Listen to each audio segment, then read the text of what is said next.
gerakan IHSG ini masih belum juga ada perbaikan. Padahal kalau kita lihat dibuka sempat di zona hijau, namun kemudian berbalik arah lagi ke zona merah di sesi pertama awal pekan ini. Anda lihat apakah memang terlalu besar tekanan dari geopolitik dan juga dari dalam negeri di mana kita menunggu putusan MK? Ya, saya rasa dari geopolitik memang berpengaruh cukup besar ya, karena ini terkait ketidakpastian di pasar. Ketika kemudian masih ada perang dan dampaknya adalah ke harga komoditas yang naik, artinya masih ada ancaman inflasi. Ketika inflasi masih tinggi dan kita lihat di US juga inflasi masih mampu naik, ini yang akan menjadi pertimbangan bagi bank sentral di seluruh dunia, apakah kemudian masih ada ruang untuk menurunkan suku bunganya. Ketika suku bunga turun kan ini bisa menjadi momentum untuk ekspansi bagi perusahaan-perusahaan karena kreditnya bisa murah dan juga konsumsi juga. Namun ketika suku bunga bank sentral masih tinggi dan mungkin masih akan lama, ini tentu saja akan membuat proyeksi ekonomi mungkin akan lebih melambat. Nah, ini yang ketidakpastian ini yang kemudian dicermati oleh investor dan mungkin membuat daya tarik dari pasar equity kurang menarik sehingga dana yang kemudian di pasar equity dipindahkan atau dialokasikan ke safe haven. Misalnya saja emas atau dolar yang kemudian membuat juga rupiah melemah karena dolarnya saat ini masih bisa dikatakan cukup kuat. Baik, apakah ini juga yang terjadi pada rupiah? Karena kalau kita lihat meskipun ada penguatan tipis, tapi Ya, belum juga bisa beranjak dari 16 ribuan.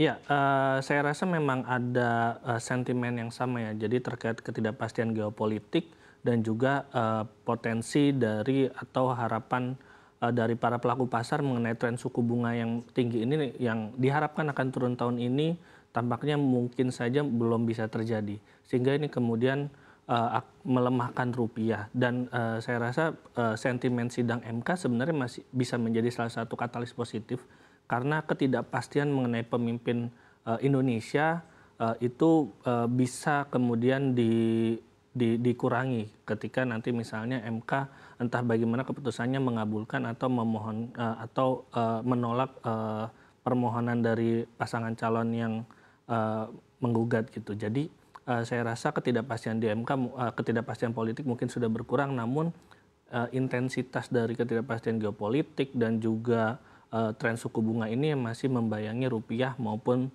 ISG sehingga kita lihat masih cukup tertekan. ISG sendiri sudah berada di area psikologisnya di mendekati 7.000. Saya rasa ISG masih akan menuju supportnya ke area 7.020 sampai 7.030 baru kemudian ada potensi untuk rebound karena di posisi seperti itu ISG mungkin sudah dianggap cukup murah di mana emiten-emiten juga valuasinya juga sudah relatif lebih murah. Begitu juga dengan rupiah saya rasa masih ada potensi untuk menguat ke 16.200 namun mungkin rentangnya di 16.200 sampai 16.300. Baik, sebesar apa potensi IHSG akan meninggalkan level psikologis 7.000? Saya rasa kalau kuncinya di minggu ini ya. Kalau misalnya minggu ini kemudian ISG breakdown dari supportnya di area 7.020 sampai 7.030, potensi untuk meninggalkan area 7.000 semakin besar.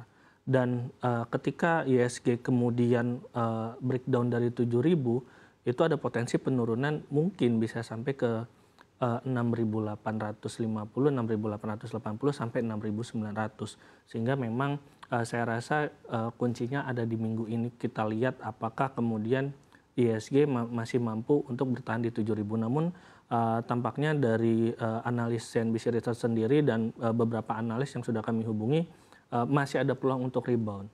Jadi ketika sudah mencapai supportnya mungkin ISG bergerak untuk rebound terlebih dahulu karena ada potensi beli ketika harganya ada cukup murah. Jadi valuasi cukup murah, kemudian ada potensi beli, baru setelah itu mungkin masih akan lanjut penurunan. Karena kalau melihat secara teknikal sebenarnya saat ini ISG sudah bisa dikatakan masuk ke fase bearish. Karena sudah 3 kali harga topnya itu tidak mampu dilampaui lagi. Jadi trennya sekarang sudah menurun.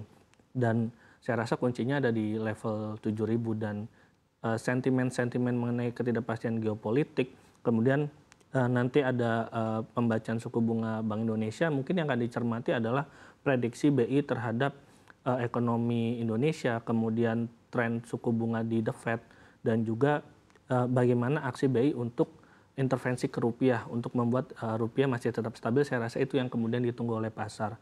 Ketika mungkin jawabannya masih dapat diterima oleh pasar, itu mungkin bisa menjadi salah satu sentimen positif di mana mungkin ISG bisa kemudian rebound.